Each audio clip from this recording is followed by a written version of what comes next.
Bonjour, abonnez-vous à cette chaîne YouTube et appuyez s'il vous plaît sur la petite cloche pour recevoir les notifications des nouvelles vidéos. Merci beaucoup.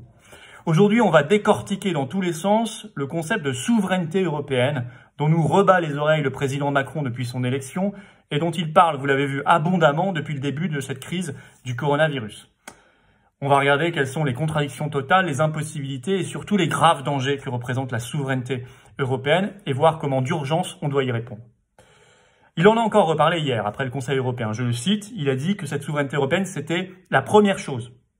Il a annoncé que ça recouvrait notamment l'autonomie stratégique européenne et l'idée de renforcer notre capacité à produire, le nôtre étant européenne et non pas française.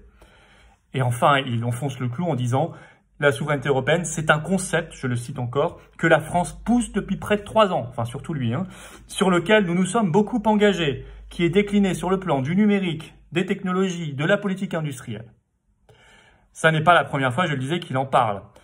Dès son élection, quelques mois après, le 26 septembre 2017, dans un grand discours dit de la Sorbonne, vous pouvez le retrouver en ligne, il avait donné sa vision de l'Union européenne. Et le titre de ce discours est limpide, puisqu'il s'intitule « Pour une Europe souveraine, unie, démocratique ».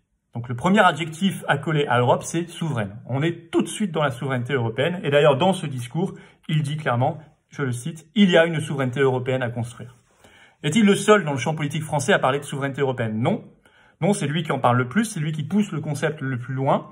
Mais il n'est pas le seul. D'autres partis politiques, à gauche ou à droite d'ailleurs, peu importe, qui ont toujours défendu l'Union européenne, en parlent. On peut citer François Fillon, fin 2016, il était alors candidat à l'élection présidentielle. J'ai retrouvé cette phrase.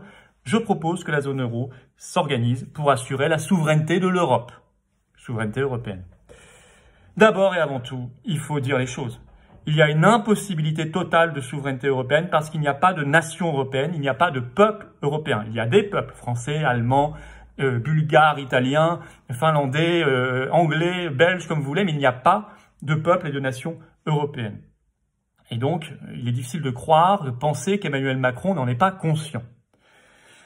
D'ailleurs, c'est clairement dit par la Déclaration des droits de l'homme et du citoyen de 1789 dans son article 3, je le cite, « Le principe de toute souveraineté réside essentiellement dans la nation. Nul corps, nul individu ne peut exercer d'autorité qui n'en émane expressément. » Les choses sont très claires. Nous avons vu tout à l'heure qu'il a collé souvent cette idée-là à l'idée d'autonomie stratégique européenne, de notre capacité européenne à produire. Bon. Vous savez, on parle beaucoup de relocaliser l'industrie, la production, depuis notamment la crise du coronavirus, parce qu'on a vu qu'on était victime du fait que c'était produit à l'autre bout du monde, aux États-Unis, en Chine, en Inde, alors qu'on parle des masques, évidemment, des médicaments, des principes actifs, des machines, des tests, tout ce que vous voulez. Mais c'est vrai dans tellement d'autres secteurs que simplement la santé. Alors, même Macron a parlé de relocaliser la production. Mais s'il sous-entend par là relocaliser en Europe, dans l'Union européenne, puisque c'est ce qu'il a dit hier pendant tout son discours, ça n'a pas de sens, ça n'avancera pas les affaires de la France et des Français. Par exemple, si demain, nous avons réussi à relocaliser la production des masques en Pologne, des tests en Hongrie, des machines de respirateurs dans les salles de réanimation en Allemagne, des médicaments ou les principes actifs en Espagne, on ne sera pas plus avancé. À la prochaine crise, les frontières se refermeront, chacun jouera pour soi, on le sait bien, comme ça s'est produit partout dans le monde, y compris en Europe, et la France ne sera pas plus avancée. D'autant que dans cette compétition, si c'est relocalisé dans l'Union européenne, on ne sera pas les premiers servis, puisque nous pâtissons de l'euro fort, contrairement à l'Allemagne, ce qui fait qu'on a du mal à relocaliser, on voit plutôt les usines partir, et parce que l'Europe de l'Est et l'Europe du Sud auront un avantage sur nous, c'est le fait que les salaires et les charges sociales sont plus faibles. Donc, il y aura plus de relocalisation là-bas qu'en France. Non, si on veut relocaliser sérieusement, dans l'intérêt du peuple français, il faut le relocaliser sur le territoire national. Il n'y a pas d'autre politique possible. Il faut une autonomie stratégique française, nationale. Ce concept ensuite de souveraineté européenne, d'abord on a vu qu'il était impossible du point de vue conceptuel. Si un souverain c'est le peuple, alors il n'y a pas de nation et pas de peuple européen, on l'a vu tout à l'heure. Mais il est en plus totalement contradictoire avec l'idée de souveraineté nationale. Parfois, dans certains discours, Emmanuel Macron dit « on va renforcer notre souveraineté nationale et européenne ». C'est un antagonisme dans la même phrase, une contradiction, et difficile de penser qu'il n'est pas au courant. Il ne peut pas y avoir deux souverains en même temps. Parce que c'est qui le souverain? Le souverain, par définition, c'est celui qui décide en dernier ressort. Or, s'il y a deux entités ou deux personnes ou deux entités qui décident en même temps en dernier ressort, c'est qu'il n'y en a pas, par définition. Il ne peut pas y avoir deux chefs qui décident à la fin en même temps. Ça n'existe pas.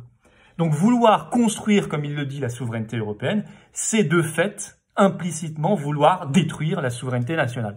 Et c'est d'ailleurs exactement ce qui se passe depuis qu'on s'est engagé dans cette politique, et ça dépasse même Emmanuel Macron, quand on a construit la souveraineté monétaire européenne avec la monnaie unique fédérale, l'euro, on a détruit la souveraineté nationale française monétaire, de fait, le franc, les prérogatives de la Banque de France, etc. Même chose de plus en plus sur les budgets, bien sûr sur les frontières ou sur d'autres politiques. Cette contradiction, elle s'exprime dans notre constitution même, notre constitution française. La contradiction est flagrante, puisque notre constitution, qu'est-ce qu'elle prévoit? Elle prévoit que ce soit la souveraineté nationale. Elle n'en connaît pas d'autre. D'abord, je vous ai cité tout à l'heure la Déclaration des droits de l'homme et du citoyen, l'article 3, la déclaration de 1789. Vous le savez, cette déclaration, elle est intégrée dans la constitution française. Elle fait partie du préambule. Donc, il y a déjà une contradiction. Ensuite, la Constitution française de 1958, dans son article 3, dit elle-même clairement les choses. La souveraineté appartient au peuple. Voilà, au peuple français, bien sûr. Donc, il n'y a pas de doute possible. Et puis, la Constitution française montre que Emmanuel Macron viole notre Constitution, puisque l'article 5 de la Constitution française prévoit que le président de la République doit veiller au respect de la Constitution et qu'il est le garant de l'indépendance nationale. Tout cela est parfaitement contradictoire avec sa défense obsessionnelle de la souveraineté européenne. Il y a donc une contradiction avec la souveraineté nationale, il y a une impossibilité parce qu'il n'y a pas de nation et de peuple européen. Vous avez donc compris que le concept de souveraineté européenne est donc parfaitement contradictoire avec l'idée même de démocratie. Démocratie, c'est le pouvoir du peuple, démos, kratos, le pouvoir du peuple, démos, le peuple. Donc, défendre comme cela la souveraineté européenne, conceptualiser cette impossibilité conceptuelle, eh bien, c'est aller contre sciemment le concept même de souveraineté nationale, d'indépendance nationale et même de démocratie. Alors, s'il n'y a pas de peuple européen, de nation européenne, qui serait le souverain dans cette fameuse souveraineté européenne? Emmanuel Macron a dû y réfléchir. Qui serait le souverain? Parce qu'il faudrait bien qu'il y ait un souverain. Si vraiment c'est l'Europe qui décide en dernier ressort, c'est donc elle la souveraine. Alors qui exerce véritablement ce pouvoir? Il y a des hypothèses réalistes. Si on a une vision très juridique, on dira que ce sera la Commission européenne. La Commission européenne, ce sont des gens non élus et qui n'émanent d'aucun peuple, puisque dans les traités, il est précisé qu'elle est la garante de l'intérêt général européen. Donc on pourrait dire, c'est elle qui exercera la souveraineté, peut-être. Si on a une vision plus en termes de rapport de force, en termes historiques, on dira que ce sera l'Allemagne. Et donc la chancelière, le chancelier ou ministre des Finances allemand, puisque c'est l'Allemagne aujourd'hui largement qui impose ses vues à l'Union européenne, c'est la puissance dominante. C'est elle notamment qui tient la politique monétaire, c'est-à-dire beaucoup de choses.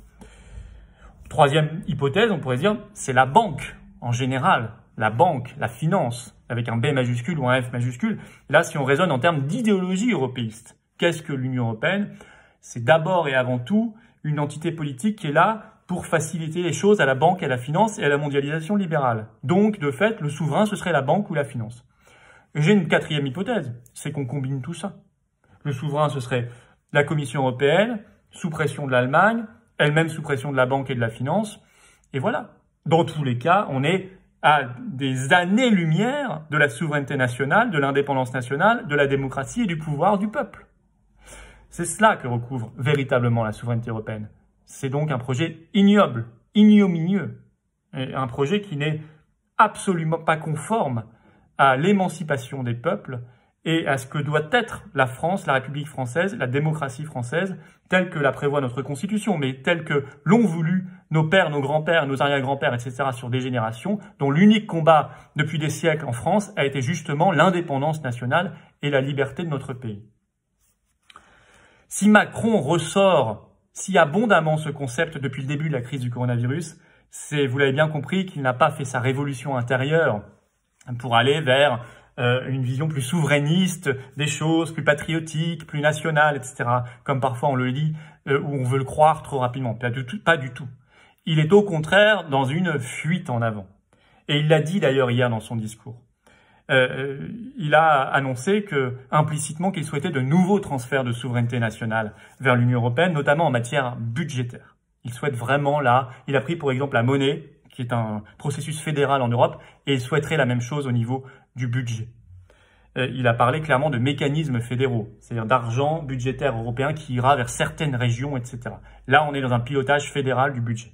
Donc, il est vraiment dans une fuite en avant. Face à cela, les discours tièdes, timorés, mi-chèvre, mi-chou, sur une prétendue refonte ou réorientation de l'Europe ou bloquer certains transferts de souveraineté nationale, etc., mais sans aller plus loin dans l'analyse, ne seront pas suffisants. On a face à nous des fous furieux, idéologiques, endoctrinés, des ayatollahs de la souveraineté européenne, vraiment sur un projet ignoble et affreux, clairement contre la France et contre les peuples. Donc, il faut être radical au bon sens du terme en face. Il n'y a pas d'autre solution que de défendre le Frexit, urgemment, clairement, la sortie de la France de l'Union européenne, de l'euro et de toute entité supranationale le plus vite possible.